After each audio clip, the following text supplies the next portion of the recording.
Hello student, I am Prashant Parde, physics educator. विद्यार्थी मित्रांनो, आज आपण एक सिंपल ऍक्टिव्हिटी पाहणार आहोत, ज्यामध्ये इथे तुम्हाला दिसत आहे एक ट्यूब, ज्यामध्ये ती पाणी भरलेलं आहे.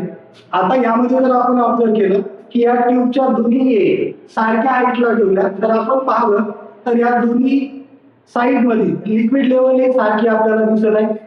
आता काय करता विद्यार्थी मित्रांनो, आपण या ट्यूबचं एक एंड फिक्स पोझिशनला ठेवलं आणि दुसऱ्या एंडला मी हळूहळू खाली नेत आहोत, तर आपल्याला दिसत आहे दुसऱ्या ट्यूब मध्ये दुसऱ्या एंड मध्ये लिक्विड लेवल खाली जात आहे. तर विद्यार्थी मित्रांनो, तुम्हाला सर्वांनाच माहिती आहे की दुसऱ्या एंड मध्ये लिक्विड लेवल खाली का जात आहे, कारण त्यावर ग्रॅव्हिटेशनल फोर्स डाऊनवर्ड डायरेक्शनने ऍक्ट होत आहे. तर विद्यार्थी मित्रांनो, आता आपण काय करू, या ट्यूबच्या एका एंडला बोटाने क्लोज करू आणि आता दुसरा एंड आपण हळूहळू खाली नेऊ. तर पहा विद्यार्थी मित्रांनो, तुम्हाला काय दिसत आहे, तर आता या ट्यूब मधील लिक्विड लेवल खाली जात नाही.